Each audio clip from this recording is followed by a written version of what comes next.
Baruipur encounter নিয়ে কথা হচ্ছে, যখন বিভিন্ন মত উঠে আসছে, বিভিন্ন জায়গা থেকে বিভিন্ন রকম কথা উঠে আসছে, তখন কলকাতা পুলিশ কমিশনার কি বলছেন?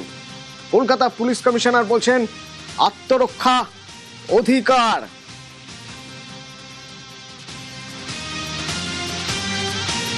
যদি হামলা হয় তাহলে আত্মরক্ষা অধিকার, বলছেন কলকাতা পুলিশ কমিশনার।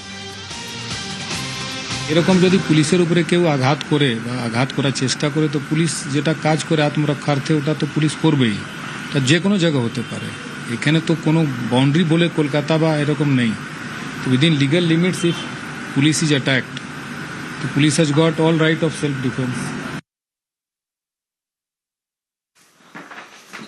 বারুইপুরে যখন ঘটনার পুনর্নির্মাণ করার জন্য নিয়ে যাওয়া হয় প্রভাস মণ্ডলকে, প্রভাস মণ্ডল পুলিশ দাবি করে সে সময় প্রভাস মণ্ডল পালানোর চেষ্টা করে, আগ্নেয়াস্ত্র ছিনিয়ে নেয় পুলিশের থেকে, পাল্টা পুলিশের দিকে গুলি চালায় এবং তখন পুলিশ গুলি করে।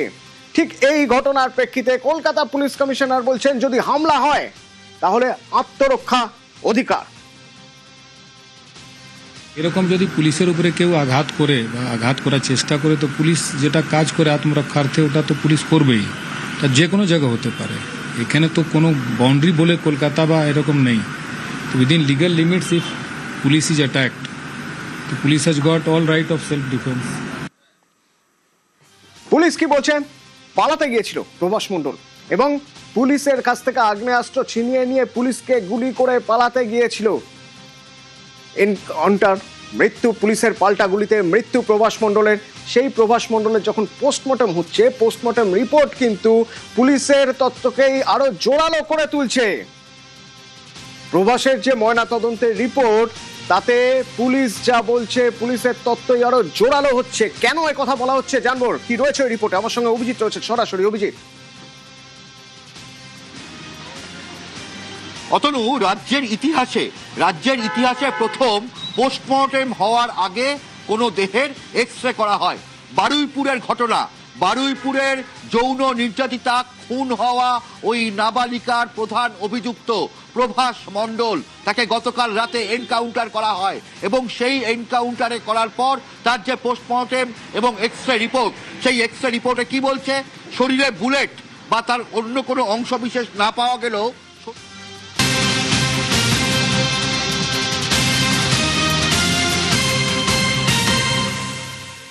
সুখেন্দু শেখর রায় বিজেপি অফিসে সুখেন্দু শেখর রায়, প্রকাশ চিক, সল্টলেকে বিজেপির যে অফিস, সেই অফিসে সুখেন্দু শেখর রায়। বিজেপি অফিসে কেন প্রকাশ চিক বড়াইক এবং সুখেন্দু শেখর রায়? আমার সঙ্গে সুস্মিতা রয়েছেন সরাসরি সল্টলেক বিজেপি অফিস থেকে। এর আগে আমরা দেখেছি অমিত শাহর সঙ্গে সৌজন্য সাক্ষাৎ করেছেন সুখেন্দু শেখর রায়, আর আজ সল্টলেক বিজেপি অফিসে সুখেন্দু শেখর রায়। কেন, কিছু জানা যাচ্ছে? সরাসরি আমার সঙ্গে সুস্মিতা আছে। সুস্মিতা। দেখো, সুখেন্দু শেখর রায় মিনিট 20 আগে বিজেপির সল্টলেক দফতরে ঢুকেছেন এবং যদি সব ঠিক থাকে তাহলে আজই সুখেন্দু শেখর রায় বিকেল 5:30 নাগাদ বিজেপি রাজ্য সভাপতি শ্রমিক ভট্টাচার্যের হাত ধরে বিজেপিতে যোগদান করছেন।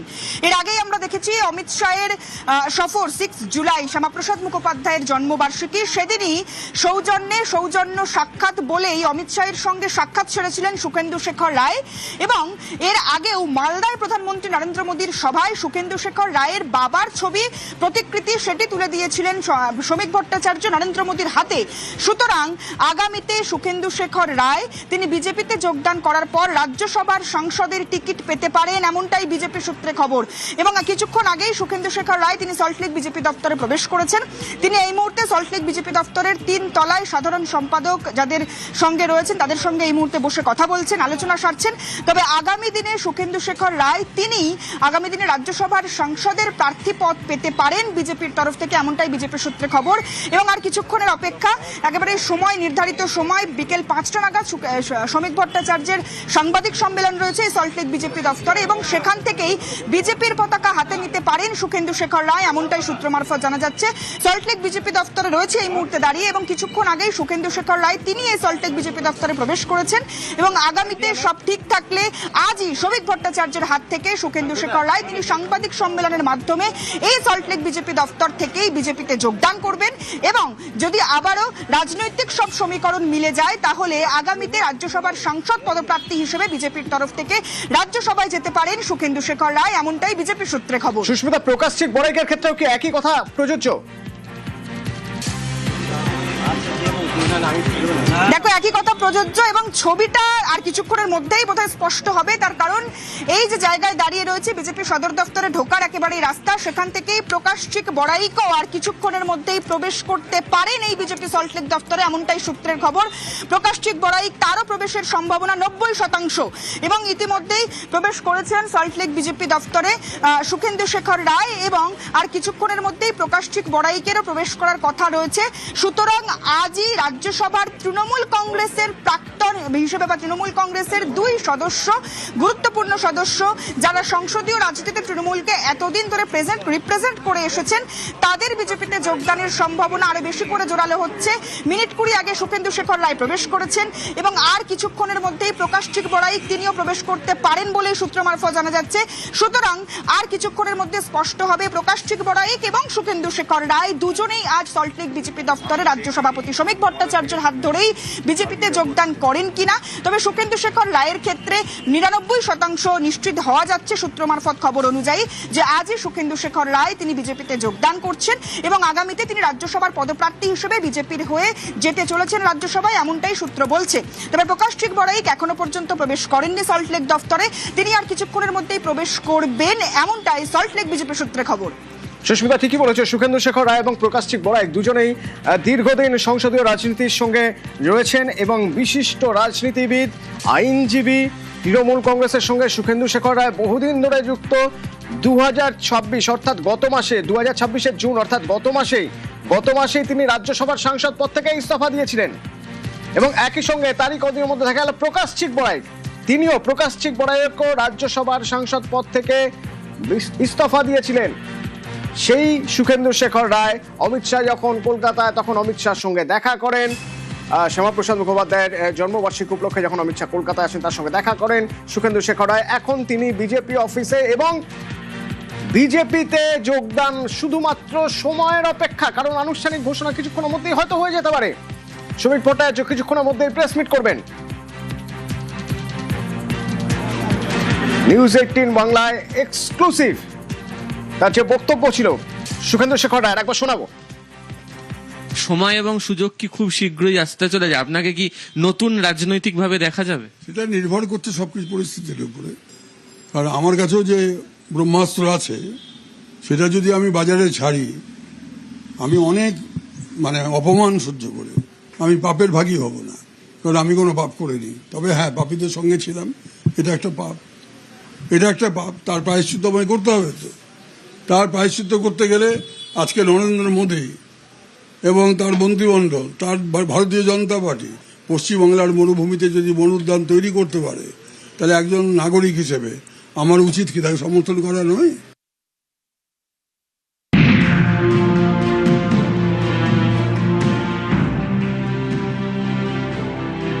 সুখেন্দু শেখর রায় রাজ্যসভায় তৃণমূলের প্রাক্তন সাংসদ। সোমবার তিনি দেখা করলেন অমিত শাহর সঙ্গে। শ্যামাপ্রসাদ মুখোপাধ্যায়ের 125তম জন্মজয়ন্তীর অনুষ্ঠানে যোগ দিতে বঙ্গ সফরে এসেছিলেন কেন্দ্রীয় স্বরাষ্ট্রমন্ত্রী। সন্ধ্যায় সৌজন্যে গিয়ে শাহের সঙ্গে দেখা করেন সুখেন্দু শেখর রায়। সঙ্গে ছিল একগুচ্ছ উপহার।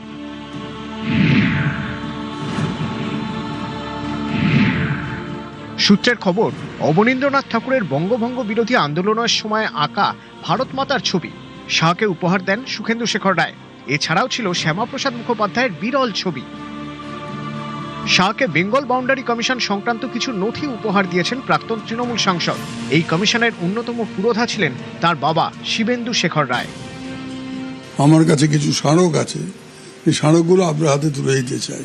আমার বাবার কাছে একটা বিরল ছবি ছিল শ্যামাপ্রসাদ মুখার্জি, সেটাকে আমি ফটোশপে এনলার্জ করিয়ে ভালো করে একটা দিয়েছি। সুখেন্দু শেখর রায়ের বাবা শিবেন্দু শেখর রায় স্বাধীনতা সংগ্রামী, হিন্দু মহাসভার নেতা। একসময় নেতাজি সুভাষচন্দ্র বসুর একনিষ্ঠ অনুগামী ছিলেন শিবেন্দু শেখর রায়। পরে শ্যামাপ্রসাদ মুখোপাধ্যায়ের হাত ধরে হিন্দু মহাসভায় যোগ দেন। মালদার ভারত ভুক্তির অন্যতম পুরোধা ছিলেন শিবেন্দু শেখর রায়। তাকে লেখা শ্যামাপ্রসাদ মুখোপাধ্যায়ের একটি চিঠি শাহকে উপহার দেন পুত্র সুখেন্দু শেখর। 5ই অক্টোবর 1943 শিবেন্দু শেখর রায়কে একটি চিঠি লেখেন শ্যামাপ্রসাদ মুখোপাধ্যায়। ওই চিঠিতে শ্যামাপ্রসাদ লেখেন, প্রিয় শিবেন্দু বাবু, দুঃখিত আপনার চিঠির জবাব আগে দিতে পারিনি। ত্রাণের কাজ নিয়ে প্রচন্ড ব্যস্ত। কলেজের পর্যবেক্ষক রিপোর্ট জমা দিয়েছেন এবং কিছু শর্ত সাপেক্ষে মালদায় একটি কলেজ তৈরির সুপারিশ করেছেন। মহারাজ কুমারকে একটি চিঠি লিখুন, ত্রাণের কাজের জন্য আমাকে উত্তরবঙ্গ সফর বাতিল করতে হতে পারে। শ্যামাপ্রসাদ মুখার্জির একটা চিঠি, বাবাকে অনেকগুলো চিঠি ছিল, তার মধ্যে একটা খুব গুরুত্বপূর্ণ ঐতিহাসিক দলিল। যখন 1943 সালে সেই সময় ডক্টর মুখার্জি যে চিঠি আমার বাবাকে লেখা, তাতে দেখেছি ওখানে উল্লেখ আছে যে আমি রিলিফের কাজে খুব ব্যস্ত আছি বলে নর্থ বেঙ্গল ট্যুরটা আমি করতে পারছি না, এটা আপাতত স্থগিত থাকলো। তো এটা একটা ঐতিহাসিক দলিল, ওটাকে আমি ল্যামিনেটেড করে বড় করে দিয়েছি। আর একটি 1905 সালে বঙ্গভঙ্গ আন্দোলন যখন শুরু হয়েছে, সেই সময় অবনীন্দ্রনাথ ঠাকুর তিনি একটি ভারত মাতার প্রতিকৃতি তৈরি করেছিলেন, তার একটা ছবি ওনাকে দিয়েছি। নিউজ 18 বাংলা।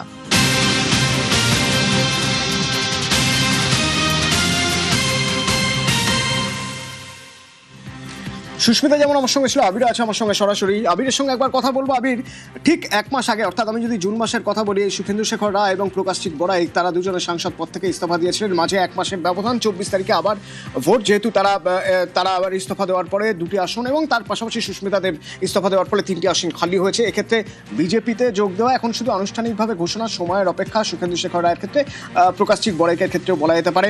তাহলে মাঝখানের 1 মাস গ্যাপ দিয়ে তারা হয়তো আবার সাংসদ হিসেবে থাকছেন, কিন্তু এই সুখেন্দু শেখর রায় এবং প্রকাশচিক বড়াইক যদি বিজেপিতে যান এবং বিজেপি থেকে রাজ্যসভার সাংসদ হয়ে থাকেন, তৃণমূলের জন্য কতটা অস্বস্তির? মমতা তৃণমূলের জন্য কতটা অস্বস্তির?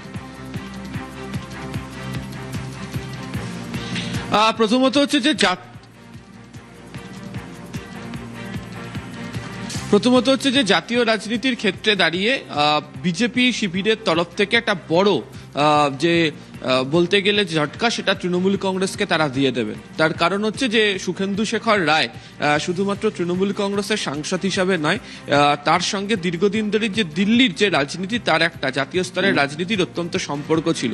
এবং যেহেতু প্রণব মুখোপাধ্যায়ের সঙ্গে সুখেন্দু শেখর রায়ের সম্পর্ক নিয়ে চর্চা চলতো এবং সেই চর্চার একটা সম্পর্ক বা রেশ, সেটা দিল্লির যারা রাজনীতি সম্পর্কে অবহিত তারা গোটা বিষয়টি সম্পর্কে জানেন বা তারা গোটা বিষয়টি সম্পর্কে অত্যন্ত অবহিত হয়েছেন। ফলে সেদিক থেকে দেখতে গেলে আজকে সুখেন্দু শেখর রায় তার যে বিজেপিতে যোগদান করাটা কার্যত সময়ের অপেক্ষা বলে মনে করা হচ্ছে। ফলে সেদিক থেকে দেখতে গেলে অবশ্যই মমতাপন্থী তৃণমূল কংগ্রেসের কাছে অন্যতম বড় একটা ইস্যু হয়ে দাঁড়াবে, যে তাদের কাছে তারা বুঝে উঠতেই পারেননি যে এই ধরনের একটা পরিস্থিতির শিকার তাদেরকে হতে হবে। দ্বিতীয়ত হচ্ছে অবশ্যই যে প্রকাশচিক বড়াইক, তুমি জানো যে উত্তরবঙ্গতে তৃণমূল কংগ্রেসের ফল অত্যন্ত খারাপ হতে শুরু করে হচ্ছে 2019 থেকে, এবং এই প্রকাশচিক বড়াইককে লোকসভা নির্বাচনে তৃণমূল কংগ্রেস দাঁড় করিয়েছিল, তিনি হেরে যান, তাকে রাজ্যসভায় পাঠানো হয়। এমনকি বিধানসভা নির্বাচনে লড়াই করার সময়ও সাংগঠনিক দিক থেকেও বিধানসভা নির্বাচনের সময়তেও হোক দেখতে পাওয়া গিয়েছিল যে প্রকাশচিক বড়াইককে তারা দায়িত্বের ক্ষেত্রে বা গুরুত্ব দিয়েও তারা রেখেছিলেন। সেই প্রকাশচিক বড়াইক তিনিও রাজ্যসভা সাংসদ পদ থেকে তিনি ইস্তফা দেন এবং তারপরেও তাকে দেখতে পাওয়া গিয়েছিল যে বিজেপির কেন্দ্রীয় নেতৃত্বের সঙ্গে তিনি কথা বলছেন। আমাদের কাছে যা নির্দিষ্ট খবর যে এই দুজন তারা রাজ্যসভাতে পুনরায় যেতে চলেছেন, বিজেপির তরফ থেকে তারা হয়তো দুজনেই যেতে চলেছেন এবং আগামী সোমবার 13 তারিখ রাজ্য বিধানসভাতে যে রাজ্যসভার যে মনোনয়ন পেশ, সেই মনোনয়ন পেশের সময় সুখেন্দু শেখর রায় এবং প্রকাশচিক বড়াইক তারা দিতে চলেছেন। যদিও এখনো পর্যন্ত আনুষ্ঠানিকভাবে ঘোষণা হয়নি, তবে কিছুক্ষণ আগেই যেহেতু সুখেন্দু শেখর রায় তিনি বিজেপি অফিসে পৌঁছেছেন, হয়তো কিছুক্ষণের মধ্যেই আনুষ্ঠানিক ঘোষণা হয়ে যাবে। দ্বিতীয়ত যে সুখেন্দু শেখর রায়ের যে আবেগের যে বিষয়, তার যে পারিবারিক সম্পর্ক, যে পারিবারিক আবেগ, সেই বিষয়টা বারবার ধরে আলোচনাতে এসেছে এবং তিনি নিজেও এর আগে উল্লেখ করেছেন যে তার বাবার যে রাজ্যের যে ধরনের ইতিহাসের সঙ্গে সম্পর্ক, তার বাবার যে কীর্তি, যে বিষয়টা নিয়ে এর আগে কোনো রাজনৈতিক দল বা কোনো মুখ্যমন্ত্রী হোক বা অন্যান্য যারা ব্যক্তিরা রয়েছেন তারা সে অর্থে চর্চা করেননি, সে অর্থে কেন কোনোভাবেই তারা চর্চা করেননি। এবং যেভাবে রাজ্যে এসে মালদহতে এসে সম্ভবত 12ই জানুয়ারি চলতি বছরে প্রধানমন্ত্রী নরেন্দ্র মোদী যেভাবে সুখেন্দু শেখর রায়ের বাবার কথা উল্লেখ করেন, এবং তার আগেও সংসদেরও একটি ঘটনা রয়েছে যে সেখানেও বর্তমান বিজেপির যিনি রাজ্য সভাপতি সাংসদ শ্রমিক ভট্টাচার্য, তিনিও সুখেন্দু শেখর রায়ের সঙ্গে যখন কথা বলেছিলেন তখন তার বাবা সুখেন্দু শেখর রায়ের বাবা শিবেন্দু শেখর রায়ের যে এই রাজ্যের সঙ্গে সম্পর্কিত ইতিহাস সংক্রান্ত কাজের প্রসঙ্গের কথা তুলে ধরেছিলেন। এই আবেগ, এই সম্পর্কের কথাকেই বারবার ধরে তুলে ধরা হচ্ছে এবং তার একটা ফলশ্রুতি বা তার একটা প্রয়াস এর মধ্যে দেখতে পাওয়া যাচ্ছে তার আজকে পৌঁছে যাওয়ার মধ্যে দিয়ে। ফলে এদিক থেকে ভীষণ গুরুত্বপূর্ণ যে তাদের দুজনের কার্যত বিজেপিতে যোগদান সময়ের অপেক্ষা এবং তাদেরকেই পুনরায় রাজ্যসভায় পাঠানোর যে সিদ্ধান্ত, ফলে সেদিক থেকে দেখতে গেলে তৃণমূল কংগ্রেসের কাছে এটা মস্ত বড় একটি ধাক্কা হতে চলেছে। যদিও তারা দুজনই ইস্তফা দিয়ে দিয়েছেন, তারা দুজনে দলের সঙ্গে সম্পর্ক ছিন্ন করেছেন, কিন্তু তাদের দুজনের যে উপস্থিতি যে বিষয়টা বা তারা দুজন যেভাবে ছিলেন সেই সম্পর্কিত বিষয়কে তো তারা কার্যত এড়িয়ে যেতে পারবেন না। ফলে তারই প্রয়াস এর মধ্যে উল্লেখিত। আবির, আমার সঙ্গে সুস্মিতা রয়েছে। সুস্মিতা, তৃণমূল কংগ্রেসের জন্য অস্বস্তির বড় সেটব্যাক বলা যেতে পারে নিঃসন্দেহে। সুখেন্দু শেখর রায় তিনি নিজেই বলেছেন তার আবেগের একটা জায়গা রয়েছে, যেভাবে এই রাজনৈতিক দল অর্থাৎ ভারতীয় জনতা পার্টির সঙ্গে তার মানে বাবার সম্পর্ক, সেই বাবার সম্পর্কের সঙ্গে একটা কোথাও যেন ঐতিহাসিক একটা যোগসূত্র রয়ে গেছে, যে কথা তিনি বলেছিলেন অমিত শাহ আসার পর। কিন্তু আমি বোঝার চেষ্টা করব ভারতীয় জনতা পার্টি কেন রাজ্যসভার সাংসদ হিসেবে সুখেন্দু শেখর রায় এবং প্রকাশচিক বড়াইককে পাঠাতে চাইবে। দেখো, একটা বিরাট বড় বিতর্ক তৈরি হয়েছিল যখন 4 মে রাজ্যে বিজেপি ক্ষমতায় আসার পর ভালো তৃণমূল খারাপ তৃণমূলের ডেফিনেশন দিয়েছিলেন রাজ্যের বিজেপি রাজ্য সভাপতি শ্রমিক ভট্টাচার্য। কিন্তু তার পরবর্তী সময়ে আরো বেশ কিছু ইকুয়েশন অন্তত বিজেপির তরফ থেকে মিলিয়ে নেওয়া হয়েছে গত বেশ কয়েকদিনে কেন্দ্র এবং রাজ্যের উভয়ের বৈঠকে, যে কাদেরকে এই আবহে অর্থাৎ যখন তৃণমূল থেকে বা অন্যান্য দল থেকে বিজেপিতে যোগদানের হিড়িক চূড়ান্ত পরিমাণে। সুখেন্দু শেখর রায়ের যদি একটু ইতিহাস ঘাটা যায় তাহলে আরজি কর মেডিকেল কলেজের ঘটনার সময় সুখেন্দু শেখর রায় তিনি তৎকালীন রাজ্য সরকার বিরোধী বা রাজ্যের প্রশাসন বিরোধী মন্তব্য করে বেশ কিছুটা কোণঠাসা হয়েছিলেন তৃণমূল কংগ্রেসে, এবং তার পরবর্তী সময় থেকে সুখেন্দু শেখর রায়ের সঙ্গে বিজেপির যে একটা সম্পর্ক তৈরি হচ্ছে সেটা স্পষ্ট হয়েছিল। এবং গত জানুয়ারি মাসে 2026-এর শুরুতেই মালদহে প্রধানমন্ত্রী নরেন্দ্র মোদীর সভা, অর্থাৎ আমরা ঠিকই বলেছো, আমরা এটা দেখতে পাচ্ছি যে এই সম্পর্ক শুরু হয়েছিল, তুমি জানুয়ারির কথা উল্লেখ করছিলে, জানুয়ারির মালদার কথা, এবং ধীরে ধীরে ধীরে ধীরে এই সম্পর্ক তৈরি হয়েছে, যে সম্পর্কের জায়গা থেকে আজ আনুষ্ঠানিক ঘোষণা হওয়া বাকি রয়েছে। আর কিছুক্ষণের মধ্যেই হয়তো আনুষ্ঠানিক ঘোষণা হয়ে যাবে বিজেপিতে যোগ দিচ্ছেন সুখেন্দু শেখর রায় এবং সম্ভবত প্রকাশচিক বড়াইকো, এবং সম্ভাব্য রাজ্যসভার প্রার্থী তারা বিজেপি। ফুটবল ওয়ার্ল্ড কাপ এক নজরে নিবেদন করছে বিদ্যুৎ চলে গেলেও আছে এভারেডি এক্সট্রা ব্রাইট, দ্বিগুণ উজ্জ্বলতায় আলোকিত প্রতিটি মুহূর্ত।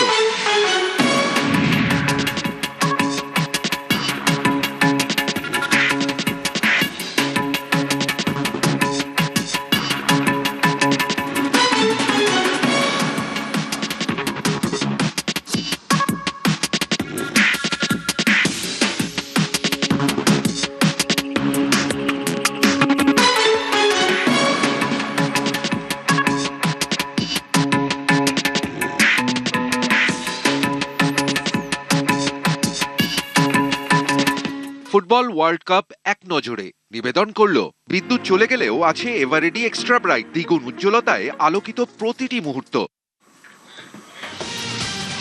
দেওয়ানদিঘিতে গণধর্ষণ খুনের অভিযোগ এবং দোষীদের কড়া শাস্তির আশ্বাস দিচ্ছেন সংখ্যালঘু উন্নয়ন মন্ত্রী ক্ষুদিরাম টুডু। দেওয়ানদিঘির ঘটনা, মঙ্গলবার এক আদিবাসী মহিলার দেহ উদ্ধার হয়। এক আদিবাসী মহিলার দেহ উদ্ধার হয় মঙ্গলবার।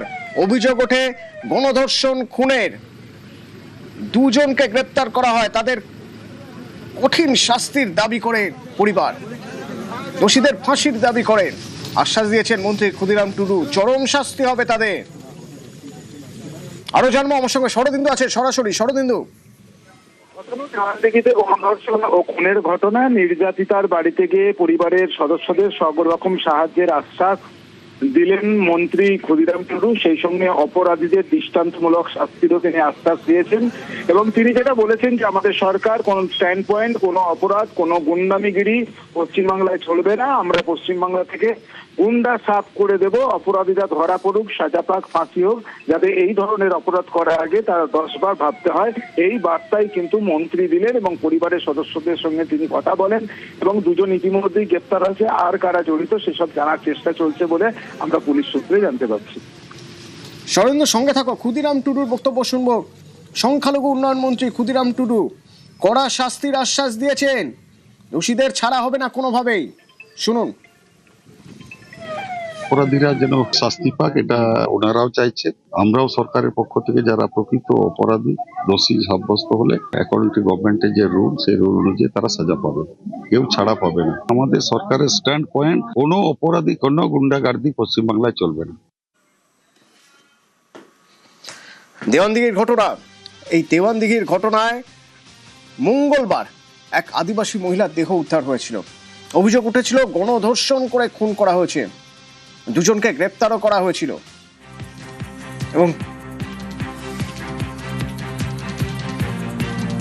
এবং এর পরের ঘটনা আপনাদের শোনাবো। কাটোয়ার ঘটনা, মঙ্গলকোটের শীতলগ্রামের মাঝিপাড়ার ঘটনা। বিশেষভাবে সক্ষম মহিলাকে ধর্ষণের অভিযোগ। মঙ্গলকোটের শীতলগ্রামের মাঝিপাড়ার ঘটনা। রণদেব আছে। রণদেব, কি হয়েছিল?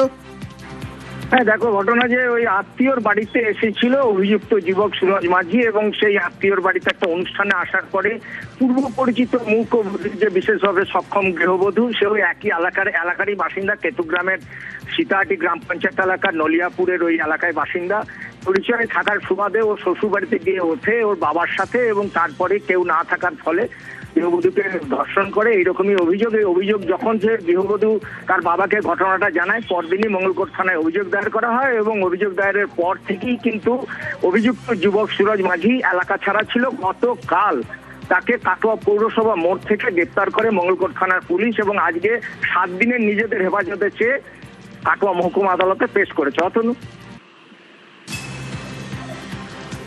মঙ্গলকোটের শীতলগ্রামের মাঝিপাড়া, স্বামীর অনুপস্থিতিতে মহিলাকে ধর্ষণের অভিযোগ। মঙ্গলকোটের কৈচর ফাঁড়িতে অভিযোগের পর গ্রেপ্তার সুরজ মাঝি। বিশেষভাবে সক্ষম মহিলাকে ধর্ষণের অভিযোগ তার বিরুদ্ধে।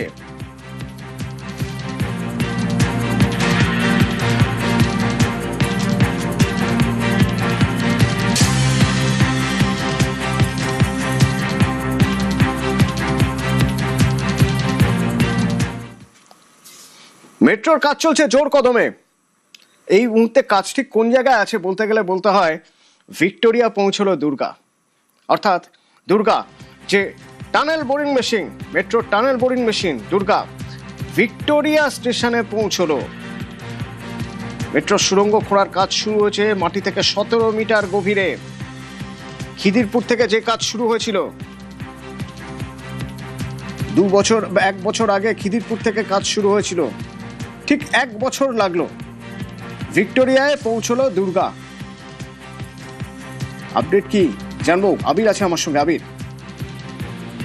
অত্যন্ত গুরুত্বপূর্ণ এটা কলকাতা মেট্রো রেলের যে বিভিন্ন প্রজেক্ট গুলো চলছে তার মধ্যে, এবং জোকা থেকে এসপ্ল্যানেড পর্যন্ত মেট্রো প্রকল্প এর আগে বারবার ধরে বাধার সম্মুখীন হয়েছে। তো সেই অবস্থাতে দাঁড়িয়ে এই টানেল বোরিং মেশিন শেষমেশ ভিক্টোরিয়া মেট্রো নির্মীয়মান ভিক্টোরিয়া মেট্রো স্টেশন পর্যন্ত পৌঁছলো, সেটা অত্যন্ত উল্লেখযোগ্য। আগামীকাল যে টানেল বোরিং মেশিন বা টিবিএম এর যে থ্রু সেটাও হবে, এবং গত বছর 10ই জুলাই থেকে কাজটা শুরু করা হয়েছিল। এই যে দুর্গা টানেল বোরিং মেশিন, এটা হচ্ছে ভারতের মধ্যে সব থেকে বড় টানেল বোরিং মেশিন ছিল, এবং খিদিরপুর থেকে ভিক্টোরিয়া মেমোরিয়াল পর্যন্ত প্রায় 1.7 কিলোমিটার রাস্তা খুঁড়েও এই টানেল বোরিং মেশিন 90 মিটার লম্বা এবং 650 টন ওজনের এই টানেল, যেটা চেন্নাইতে তৈরি হয়েছিল। আমরা দেখেছিলাম যে খিদিরপুর থেকে 17 মিটার নিচে টানেল বোরিং মেশিন দিয়ে সুড়ঙ্গ খননের কাজ শুরু হয়। আপ লাইন অর্থাৎ পাকচিটমুখী লাইনে সুড়ঙ্গ খনন করতে হচ্ছে দুর্গা, আর ডাউন লাইন অর্থাৎ জোকামুখী লাইনে সুড়ঙ্গ খনন করতে হচ্ছে দিব্যা। বর্তমানে পার্পল লাইনে জোকা থেকে মাঝিরাট পর্যন্ত বাণিজ্যিক পরিষেবা চালু আছে। ফলে ভিক্টোরিয়া থেকে পাকচিট পর্যন্ত 950 মিটার রাস্তা যে বাকি থাকবে সেটা কাজ করার সময়সীমা রাখা হয়েছে চলতি বছরের ডিসেম্বর মাস পর্যন্ত। তবে সেটা কাট অ্যান্ড কভার পদ্ধতিতে হবে। তবে বউবাজারের ঘটনার পর অত্যন্ত সাবধানে কাজ করা হয়েছে, এবং টানেল বোরিং মেশিন দুর্গাকে দিয়ে একদম ভিক্টোরিয়া পর্যন্ত একটা অংশের সুড়ঙ্গ নির্মাণের যে কাজ তা শেষ করলো কলকাতা মেট্রো। ধন্যবাদ।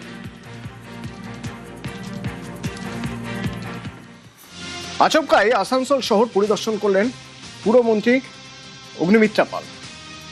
ট্রাফিক পুলিশের অফিসার তাদের সঙ্গে কথা বললেন, তাদের সঙ্গে শহরের ফুটপাত দখল হওয়া দোকান, সেই দোকান মালিকদের সতর্ক করলেন। জিটি রোডের পাশে যেখানে সেখানে যে বাস দাঁড় করিয়ে রাখার একটা জল রয়ে গিয়েছে আসানসোলে, যার জন্য যানজট হয়।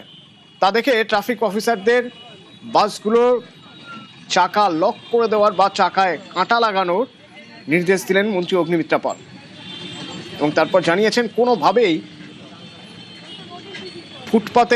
ফুটপাত দখল করা যাবে না, এমনকি রাস্তার পাশে বাস পার্ক করা যাবে না।